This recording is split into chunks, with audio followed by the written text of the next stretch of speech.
o 11 de setembro mais importante de se recordar, né? O 11 de setembro lá do norte a gente deixa para eles lá, né? E amanhã teremos uma live especialíssima aqui, né?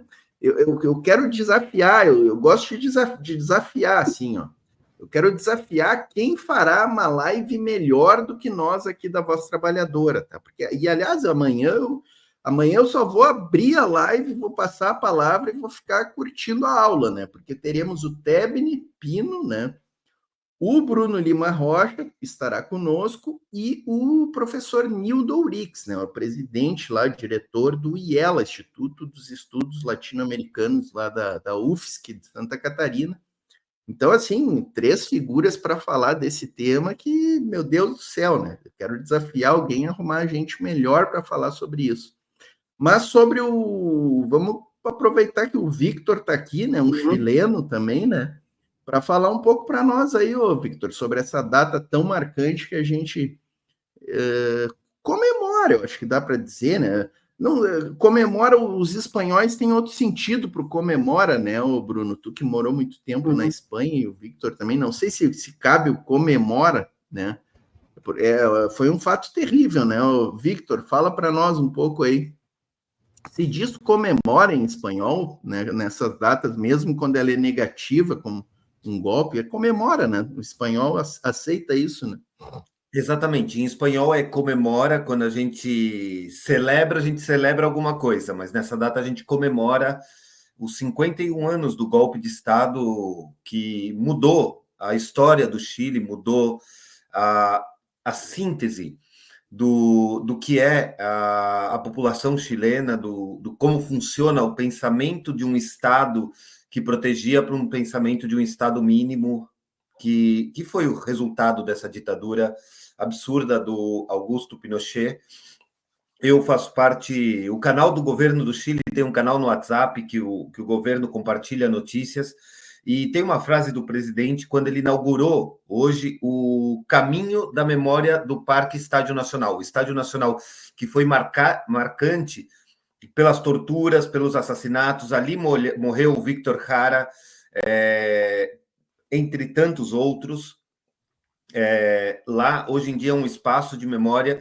E tem uma frase que o presidente deu hoje, uma declaração, na qual ele convida a caminhar lento, fazer desse um ponto de encontro, compartilhar aqui nossa história e criar um futuro compartilhado de um Chile livre, um Chile democrático, um Chile justo, no que sempre prevaleçam os direitos humanos, a democracia e o compromisso pelo nunca mais.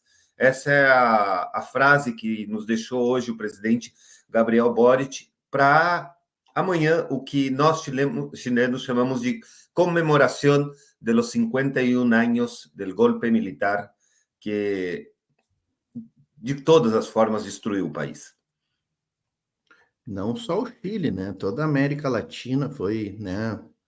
Nós aqui no Brasil também vivenciamos isso, né? E teve consequências, né? Existiam muitos brasileiros que estavam vivendo no Chile, inclusive, né? Fugindo daqui do Brasil, né? Vânia Bambirra, Teotônio dos Santos, né? Acho que o Fernando Henrique também andava por aí, mas o Fernando Henrique não sei se foi. Foi exilado, Bruno, Fernando Henrique, será? Ou ele foi porque quis? Foi convidado a se retirar. O Serra foi exilado, por exemplo. Serra também foi, né? Enfim, né? Muita ele, gente quando foi para o Chile, é presidente da UNE. Foi exilado, sim. Isso. Então, teve também, assim, consequências não só, né, simbólicas, como muitos brasileiros que andavam por aí, tiveram que ir para o México, alguns foram para a Europa, né? E, enfim, e deixou sequelas, né? Deixou sequelas, toda a tragédia aí que se viveu no Chile durante esses longos anos, né? Enfim. Você sabe que no ano passado, os brasileiros que foram exilados se reuniram em Santiago para comemoração dos 50 anos do golpe. Ali eu tive a oportunidade de falar com o Carlos Tiburcio, teve o Juliano Medeiros, do PSOL, tiveram muitos chilenos que viveram esse período, que vieram para Santiago e e compartilharam muitas das suas histórias nas ruas da cidade. Mas vamos deixar para amanhã, senão o Tebni vai ficar bravo, que eu fico atravessando a pauta dele, ele estava lá também, então ele vai falar muito melhor sobre isso. O ano Tá passado bom, perfeito. O ano passado foi uma festa muito marcante, né? E era 50 anos, é aquela data, né, fechada, né? E eu assistia as solenidades todas, né? Tava lá o Dino foi, né? O Silvio Almeida tava lá, né? Enfim. Ô, Né, Luiz, Bruno? só tem uma pergunta para o Victor, e a pergunta mesmo, né? Sobre o 11 de setembro, qual é a tradição? Se vai à La Moneda, tem uma marcha, no governo Borja teve repressão, tem ida ao cemitério. Ano passado a gente estava com o Tebni no ar e a coisa esquentou em algum momento. Qual é a tradição de comemoração do 11 de setembro em Santiago, pelo menos? A minha contra-pergunta vai ser: você quer a história oficial, ou você quer a história das ruas? Não, das ruas, não, óbvio, né? Das ruas. Com certeza, porque oficialmente tem alguns momentos. Um momento marcante foi quando o presidente Boric mostrou um quadro, um espaço com os pertences de Salvador Allende, onde estavam os sapatos que ele usava quando se suicidou, né? Porque a história diz que o Allende se suicidou para não cair nas mãos dos militares. Mas nas ruas, o que se vê? Se vê primeiro uma manifestação. Aqui no Chile é uma data violenta, não há outra palavra para descrever, porque os manifestantes ainda questionam os efeitos da ditadura, tanto na legislação como na população, na idiosincrásia, não sei como seria a tradução em português. Igual, idiosincrasia do chileno, e tem uma marcha até o cemitério. Eu devo ter em algum lugar o vídeo de quando eles queimam, e todo ano eles queimam, a tumba do Jaime Guzmán, que foi o senador chileno, apoiador do Pinochet, que escreveu a ditadura, foi um dos autores dessa Constituição ditatorial que ainda nos governa, e eles queimam mesmo, tem um conflito com a polícia. Eu lembro no ano passado a agressão de 3 comunicadores, tem uma repressão muito forte, mas que também reflete um pouco do que é o Chile, que é aquele militarismo forte, aquele Estado menor. E, olha, respondendo a Janete aqui, que pergunta se ele se suicidou, a esquerda chilena sempre diz que a honra do Allende foi ele mesmo disparar na própria cabeça com um fuzil que ele ganhou do Fidel para não cair nas mãos dos militares. Tentando lembrar também que o golpe aqui foi muito violento, milhares de mortos, e que teve também teve aviões que bombardearam La Moneda, então não foi uma coisa suave, não foi uma transição, foi, na verdade, um golpe militar com muitos mortos. A gente podia, Luiz, fazer aqui um serviço, né? Pedir para o Victor mais umas perguntas só no sentido de difusão, né? Primeiro, tem uma minissérie incompleta, acho que a TV Pública Chilena, que falava do acionário da Frente Patriótica nos anos 80, Guerrilheiros. Eu vi quase todo, tá? Eu sei que não está completa, no YouTube brasileiro não abre inteira. Queria que você comentasse sobre isso. E também fez muito sucesso o filme Eno, do plebiscito de 88, né? E comentar um pouco, o Victor, dessa transição maluca, né, entre 88 e 90, né, e até fazer um comentário de tipo pessoal, né? Eu assisti no Chile, não estava em Santiago. Onde é que eu estava agora, meu Deus? Daqui a pouco eu vou lembrar. O filme é aquele da fuga da penitenciária central dos... Eu sei que eram rodriguistas, mas... Oi? Do Maurício Norambuena. E não. Mas Cecília Manini do Agora eu vou lembrar, tá? Não era a ala que ficou como FPMR pura, era a ala vinculada ao PC chileno que fez aquela fuga fantástica em 90. E teve uma película maravilhosa chilena, eu assisti em pleno Chile, me recordo disso, mas queria, por favor, comenta pra gente sobre aquela série desculpa, a película, o filme No, do plebiscito daquele 88, e se puder, um pouquinho da transição, né? Que a transição acho que vai abordar pouco amanhã. A transição foi interessantíssima, durou 2 anos, né? Entre a perda do plebiscito e a posse do poder para Patrícia Aylwin. Olha, comentar um pouco do que, mais do que a série, o filme ele retrata qual que era o ego do Pinochet, como ele acreditava no poder das mídias frente a o que é a vontade popular. Principalmente porque a gente está falando de um ditador que confiou nos seus ministros de direita, bom, a gente conversou já, como eles chamavam de alienígenas, quem saiu às ruas em 2019, esse poder estabelecido que fez que o Pinochet terminasse chamando o plebiscito, o segundo, porque em 85 ele ganhou, mas em 89 ele foi derrotado. O No, ele retrata o que é o lado mais publicitário. Eu acho que é um filme mais publicitário do que para descrever um pouco como era a situação. Eu acho que para descrever mesmo a situação que vivia o Chile durante a ditadura, a gente tem que ir para o Machuca, tem que ouvir, por exemplo, um personagem Muito infantil, bom, loirinho, que enfrenta o policial e fala: você acha que eu, com essa roupa, loiro, de olhos claros, sou de esquerda? E você vê como o policial recua, porque ele sabe que quem manda no Chile é aquele pessoal de direita mesmo, não tem meias verdades nesse sentido. Era o branco de direita quem dominava, e era isso.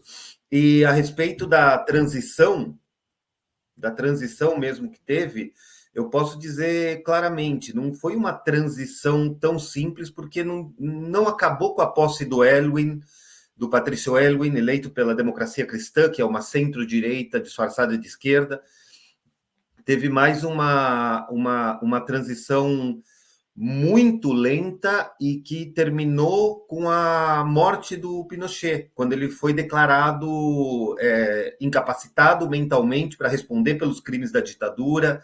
Foi um processo muito lento, no qual o Pinochet, quando saiu do poder, acabou assumindo temporariamente uma cadeira no Senado. Ele se tornou um senador vitalício, que conseguiram abolir a figura, mas que existiu. Você tem uma sessão do Senado no qual está o Pinochet, o ex-ditador, assinando como senador. Então, foi uma transição bem lenta, e o Chile mesmo não conseguiu completar essa transição até hoje, considerando que tem a Constituição de 1980 implantada num país que não consegue avançar. Não consegue avançar na medida que eu ainda tenho um sistema de previdência privada, você ainda tem um sistema de saúde que o governo põe dinheiro para bancar a saúde, e não é tão simples como ter um SUS. É que o sistema público, na verdade, ele está sendo financiado pelo orçamento. O dia que o Câmara dos Deputados falar: eu não quero mais financiar, acabou. Vai ter que pagar de novo. Não tem um processo desses. E o governo de esquerda do presidente Boric tem feito questão de marcar os direitos humanos, os direitos da mulher, o direito das pessoas, como uma ênfase do seu governo. Entre eles, por exemplo, falar que o salário mínimo do Chile hoje é de $500. Você bota isso em reais, é muito dinheiro. É um dinheirama mesmo. E os outros países não conseguiram chegar nisso. E a gente fala de um IPC de 4%, quando o aumento do salário mínimo aqui foi de 10%. Então, você fala de um aumento do poder aquisitivo mesmo do chileno. Bruno, o que mais? Você quer falar do Pacto de Fuga daqueles... Não, Victor, eu só queria registrar aqui Pacto de Fuga, a película, e falar que eu tive a honra de assistir Pacto de Fuga num lugar mítico para mim, né, da minha formação libertária, que foi em Santa Maria de Iquique, no verão de 2020, né? Eu cresci escutando A Cantata Mineira de Iquique, e aí já adulto, assistir esse filme em Iquique foi uma coisa muito forte, assim. Mas puder comentar sobre o filme, eu vou mandar, Luiz, no zap o cartaz, se puder colocar pra gente. Claro. É fantástico, assim, fantástico. Meu querido, você está me transformando de jornalista político de jornalista de cinema. Eu acho Cultural, crítico aquele cultural. que eu vi faz uns anos, assim, mas vamos lá. Eu acho que o mais importante é mostrar que aquela união daqueles que estavam comprometidos com a luta social e a luta contra a ditadura. A gente comemora também o que foi o atentado ao Pinochet, onde até hoje muitas das pessoas que participaram continuam em silêncio. Então, é importante entender que não só a Frente Patriótica, mas a esquerda revolucionária aqui no Chile, ela viveu esse momento de união. Então, eles conseguiram, de verdade, fugir da cadeia, conseguiram fugir através de um túnel e conseguiram fazer isso em plena repressão, numa prisão de segurança máxima. Então, é bem importante nesse sentido. É mostrar a união que prevaleceu, que não teve traições, que não teve ninguém que contasse o que estava acontecendo dentro da cadeia e conseguir extrair das garras da ditadura o que eram os guerrilheiros chilenos. Bruno.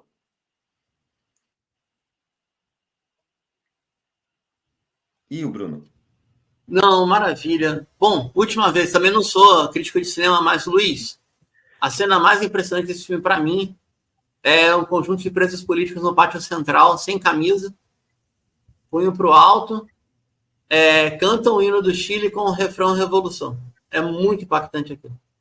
Não é o hino da Frente Patriótica, o hino adaptado, aquilo é muito duro, muito duro. Conheci muitos chilenos do período, né? Eu era secundarista nos anos 80, conheci muitos chilenos do período, e olha, é bem o que o Victor falou. Eu não vou deixar para amanhã um bom debate, né? Eu, Bruno, com muita modéstia, sou profundamente crítico ao que houve com o PC chileno em relação à Frente Patriótica. Eu acho que interromperam um processo que ia acabar numa insurreição popular. Estou sendo sincero aqui, tá?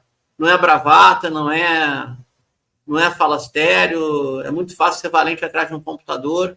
Quem está falando tem uma certa consequência política, não estou nessa, não comecei ontem, mas eu acredito que o impacto, vê se estou falando bobagem, Victor, o impacto que tem essa cultura rodriguista, mirista em democracia tem pouca relação com a década de 80 no Chile e uma rebelião popular que já não aceitava mais o regime de nenhuma forma. Sabe?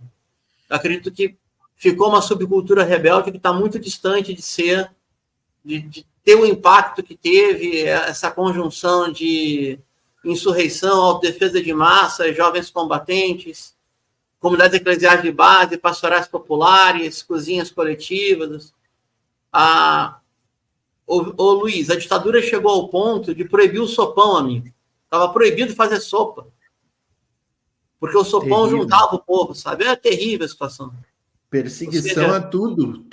Tudo que não é nem manifestação popular, é tudo que é minimamente popular, né? Não precisa nem sopão de osso, cara. Sopão de osso com a panela esquentada a lenha.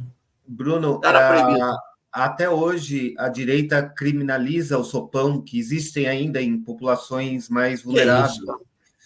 Eu estou falando de criminaliza mesmo, que fala que ali é o ponto narco. Eles até hoje criminalizam o que é a Revolução Popular.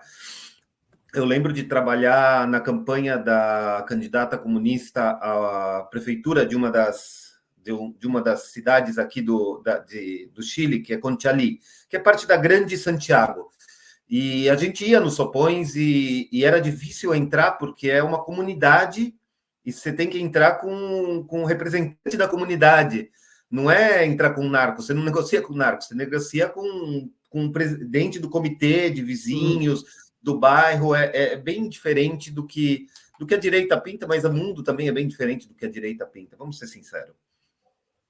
Uhum. Não é fácil, né? Aqui no Brasil eles também criminalizam ali o não é só pão, mas a distribuição de café da manhã e almoço do Padre Júlio em São Paulo é criminalizada também pela direita lá de São Paulo. Mas, claro, eu acho que não chega tão forte como é no Chile, talvez, né? Que em São Paulo tem um componente que é na Cracolândia, que é distribuído, né, a alimentação. Então, reforça mais ainda essa questão que tu disse de é tudo traficante, é tudo drogado, essa história que a direita gosta muito. Luiz, eu vou dar um dado bem interessante. Aqui no Chile, a gente tem aproximadamente 53 mil pessoas presas. Esse é nosso número. Em São Paulo, você tem 54 mil moradores de rua. Então, vamos falar de dados mesmo. É bem complicado quando você chega nos números e fala, peraí, tem coisa que está doendo. Se o sopão é criminalizado no Brasil, Padre Júlio, que tem mais gente na rua do que presos no Chile, é um nível muito asqueroso de política, é um nível marçal de política, para descrever bem. Certeza. Exatamente. Ô Luiz, não quero atropelar aqui não, mas eu acho que o Victor agora me deu uma luz aí. Cara, eu acho que eu entendi a estratégia política do governo Boric. É um pouco a linha Andrés Manuel, de elevar o padrão de renda e consumo progressivamente até criar uma camada social mais sólida, sabe? Assim que Andrés Manuel conseguiu a reeleição, né? No caso, a sucessão com Cláudia Sheinbaum. E eu não tenho... Cara, eu tenho poucas simpatias pelo presidente chileno, sendo sincero aqui, tá? Por todos os motivos do mundo. Mas agora eu entendi a linha política. É distensionar o país e elevar o padrão de vida do mundo do trabalho. Agora eu entendi. E avançando muitas vezes no que são os direitos sociais, os direitos das mulheres, os direitos de gênero, o direito do trabalhador. Até hoje a gente não pode ter um sindicato interempresa. É muito complicado. Não existe. Mas vamos lá. A gente consegue entendi. avançar e, bom, lembrando que o Lula fez isso, né? O Lula fez isso durante o primeiro e segundo governo, de elevar o padrão de consumo, elevar o padrão do crédito que tinha o Brasil e, infelizmente, conseguiram criminalizar isso. Eu estava na cobertura das manifestações de 2013, eu trabalhava no GGN na época, e você via como a direita dominou o discurso. Eu espero que no Chile isso não aconteça. É isso aí. O Lula... eu acho difícil a direita ganhar rua, se não tem cara contigo. Mas... Perdão, Luiz, cortei de novo, perdão, desculpa. Então, deixa eu dar uma boa noite aqui para o Celso, que está chegando conosco aqui, ó, camarada Celso, e o Ademir Bernardo Silva, lá de São Paulo, membro do nosso canal aqui, ó. Quem tem esse selinho aqui, a gente vê que é membro do canal. R$ 1,99 por mês aí, galera. Você se torna um membro, temos mais de 150 membros aqui no canal e crescendo.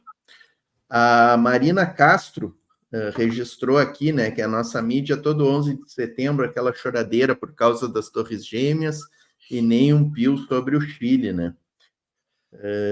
Que, aliás, eles apoiram, diz ela aqui, né? Fazer um link rápido com o Brasil. Você sabe que quando chegou a ditadura no Chile, a CIA mandou os militares brasileiros treinarem os chilenos. Sim. Foram os brasileiros que treinaram. E o grande problema que relataram os militares brasileiros é que o chileno não sabe parar. A tortura não tinha limite. O chileno não parava para o prisioneiro respirar, se recuperar. Eles avançavam até chegar na morte.